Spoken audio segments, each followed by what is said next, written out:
नमस्कार दोस्तों, स्वागत है आप सभी का एक बार फिर से गीता ज्ञान 3.0 चैनल में। दोस्तों, महाभारत में सबसे दर्दनाक मृत्यु किसकी हुई थी? वैसे तो बहुत सारे योद्धाओं का नाम इसमें सम्मिलित है दोस्तों, लेकिन आज हम बात करेंगे अर्जुन पुत्र अभिमन्यु के बारे में। तो चलिए दोस्तों, इससे पहले अगर आपने इस चैनल को सब्सक्राइब नहीं किया है तो प्लीज़ सब्सक्राइब करें और अंत में वीडियो को लाइक ज़रूर करें दोस्तों। अर्जुन और सुभद्रा के पुत्र अभिमन्यु के बारे में सभी जानते हैं कि वे किस तरह से चक्रव्यूह में फंसकर मारे गए थे। अभिमन्यु का बचपन अपने मामा श्री कृष्ण के यहाँ द्वारिका में ही बीता। वहीं उन्होंने अस्त्र शस्त्र की शिक्षा ग्रहण की। वहाँ कृष्ण उनसे कहते हैं कि तुम्हें भविष्य में बहुत महत्वपूर्ण भूमिका निभानी है। महाभारत के युद्ध में अभिमन्यु सबसे कम उम्र का योद्धा था। अभिमन्यु ने अपनी मां सुभद्रा के कोख में रहकर ही संपूर्ण युद्ध विद्या सीख ली थी। माता के गर्भ में रहकर ही उसने चक्रव्यूह भेदना सीख लिया था, लेकिन वह चक्रव्यूह को तोड़ना इसलिए नहीं सीख पाया क्योंकि जब उसकी शिक्षा दी जा रही थी तब उसकी मां सुभद्रा सो गई थी, ऐसा कहा जाता है। अभिमन्यु का विवाह महाराज विराट की पुत्री उत्तरा से हुआ। उत्तरा को वृहनलाहा बने अर्जुन ने नृत्य और गान की शिक्षा दी थी अपने अज्ञातवास के दौरान। दोस्तों, आपको पता होगा जब उनको वनवास हुआ था तो वो 1 वर्ष के लिए अज्ञातवास में भी रहे थे। अभिमन्यु के पुत्र परीक्षित, जिसका जन्म अभिमन्यु के मृत्यु के उपरांत हुआ था। परीक्षित कुरुवंश के एकमात्र सदस्य पुरुष थे।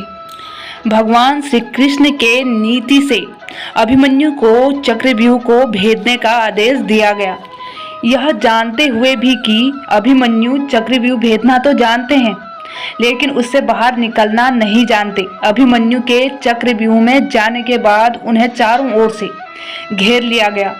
घेर कर उनकी जयद्रथ सहित 7 योद्धाओं द्वारा निर्मम तरीके से हत्या कर दी गई, जो कि युद्ध के नियम के विरुद्ध था।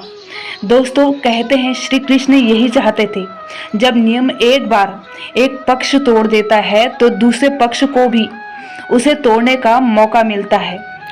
लड़ते लड़ते थक गया था अभिमन्यु। प्रारंभ से यही सोचा गया था कि अभिमन्यु व्यूह को तोड़ेगा और उसके साथ अन्य योद्धा भी उसके पीछे से चक्रव्यूह में अंदर घुसकर जाएंगे। लेकिन जैसे ही अभिमन्यु घुसा और व्यूह फिर से बदला और पहली कतार पहले से ज्यादा मजबूत हो गई, तो पीछे से योद्धा भीम, सात्विकी, नकुल और सहदेव कोई भी अंदर घुस ही नहीं पाए। युद्ध में शामिल योद्धाओं में अभिमन्यु के स्तर के धनुर्धर 2-4 ही थे। यानी थोड़े ही समय में अभिमन्यु चक्रव्यूह के और अंदर घुसता तो गया, लेकिन अकेला, नितांत अकेला। उसके पीछे कोई और न था। जैसे जैसे अभिमन्यु चक्रव्यूह के सेंटर में पहुंचते हैं, वैसे वैसे वहां खड़े योद्धाओं का घनत्व और योद्धाओं का कौशल उन्हें बढ़ा हुआ मिला, क्योंकि वे सभी योद्धा युद्ध नहीं कर रहे थे, बस खड़े थे। जबकि अभिमन्यु युद्ध करता हुआ सेंटर में पहुंचता है। वे जहां युद्ध और व्यूह रचना तोड़ने के कारण मानसिक और शारीरिक रूप से थके हुए थे, वहीं कौरव पक्ष के योद्धा तरोताजा थे। ऐसे में अभिमन्यु के पास चक्रव्यूह से निकलने का ज्ञान होता तो वह बच जाता। उसके पीछे अन्य योद्धा भी उनका साथ देने के लिए आते तो भी बच जाते, लेकिन थकान के कारण वे अधिक जोश और होश से लड़ नहीं पाए। दोस्तों, अर्जुन पुत्र अभिमन्यु चक्रव्यूह भेदने के लिए उसमें घुस तो गया।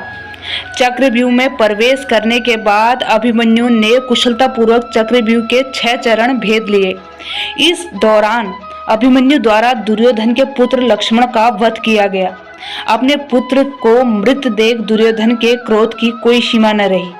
तब कौरवों ने युद्ध के सारे नियम ताक में रख दिए, यानी सारे नियम तोड़ डाले। 6 चरण पार करने के बाद अभिमन्यु जैसे ही 7वें और आखिरी चरण पर पहुंचे तो उसे दुर्योधन, जयद्रथ और 7 महारथियों ने घेर लिया। अभिमन्यु फिर भी साहसपूर्वक उनसे लड़ते रहे। सातों ने मिलकर अभिमन्यु के रथ के घोड़ों को मार दिया।